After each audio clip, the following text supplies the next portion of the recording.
Hi, Jenny from Jenny and the Machine here. One of the things that's always been important to me is not wasting food. And if you've got a Thermomix in your kitchen, it's really easy to turn food that might otherwise just be thrown into the bin into a beautiful vegetable stock paste.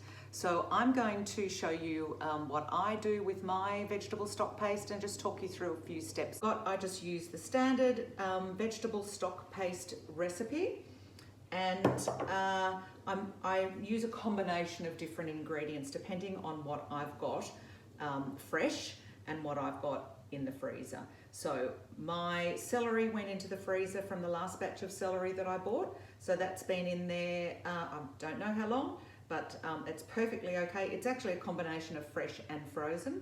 I had a tomato in the freezer because it was just about to go off, and so that's been in there a couple of weeks. And tomatoes are so expensive at the moment, so that's important to use that one. And then I've got a few other things that I'll talk you through as we start the recipe. So I'm just going to start cooking. I'm going to weigh in this celery. So as I said, just chopped basically so that it fits through the hole of the lid. So that's around about there. 198 grams, that's fine. I happen to have 2 carrots, so in those go. Just chopped to about 4 centimeters, leave the peel on. I've got a brown onion. It's quite a small one, and I had a piece already chopped up, so that's in there. And then my tomato goes in. I don't have any zucchini, so I'm going to throw in some little Brussels sprouts that I've only got 4 of them, so they can go in, and a little bit of leftover leek to replace the zucchini. I've got some garlic, dried bay leaf. I've got a plant from a branch of a bay leaf from a friend. Thank you, Kim. And I don't have fresh basil, but I'm going to throw some herbs in. I do have some sage. So I'll throw a bit of, that's a fresh plant that I've dried myself, and don't have rosemary, and I've got parsley.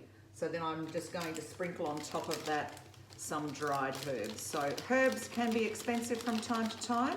So if you don't have them, just throw in what you've got, and you can throw in a little bit of mixed herbs or whatever other dried herbs you have there.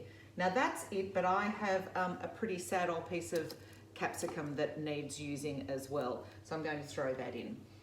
So this is a way that you can use up, either put your veggies that are going off into your dedicated freezer bag in the freezer, or if you're ready to make the stock, they can go straight in. I could throw in mushrooms there, really anything that you've got that you need to use up, but just keep in mind that it will affect the flavour just a little bit.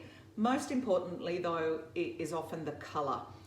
So if you add beetroot, you're going to get quite a red stock paste. Okay, off we go. We're going to chop that up.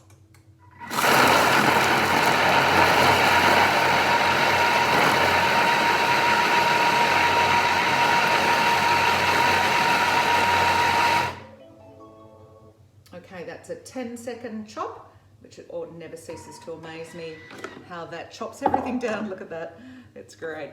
Okay, so it says scrape the sides down, and if there's just a little bit not chopped, that's okay, because we're going to do another blitz once we get to the end. So the next thing is to add some rock salt. Now I only add 100 grams, but you can take it down to that, even less if you like, because it's just a little bit too salty for me. But it totally depends on you. I recommend that you try the 150 to start off with and see how you go. I'd rather add a little bit more stock flavour to get the salt than reducing it. So, and a tablespoon of oil. So I never bother getting out tablespoons. I'm a slapdash cook, so you can do that too. It's not meant to change the way you cook. You just adapt the Thermomix. The Thermomix will adapt to your way of cooking. So now that's the lid on. So we're just going to cook for 20 minutes now, and that's it, and off it goes. So I'll show you the results shortly.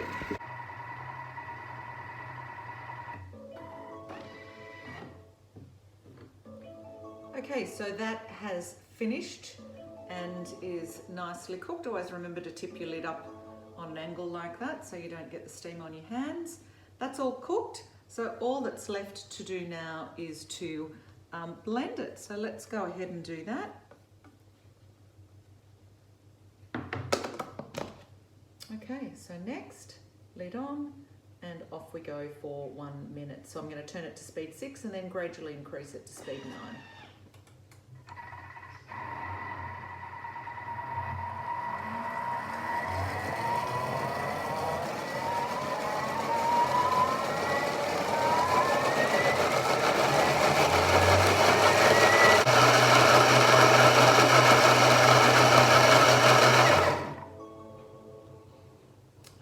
So there we have it, that is done, and all we need to do now is to transfer it into a container.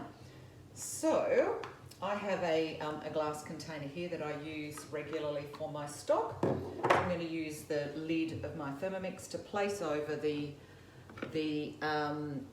jar. Look how beautiful and smooth that is, isn't it lovely? And that is going to help me guide the stock into the jar. So there we go. I like storing it in glass, but if you're going to store it in plastic, I'd recommend that you allow it to cool down for a little bit before you put it into the plastic. So there we are, and that's basically what I call free stock, because you've got that out of vegetables that you may have thrown away previously. Hope that's been helpful, and hope to see that you're giving it a try soon. There are also chicken stock concentrate and meat stock concentrate, which are also delicious, but start off with the veggie if you haven't already, because that's a great way of not wasting food.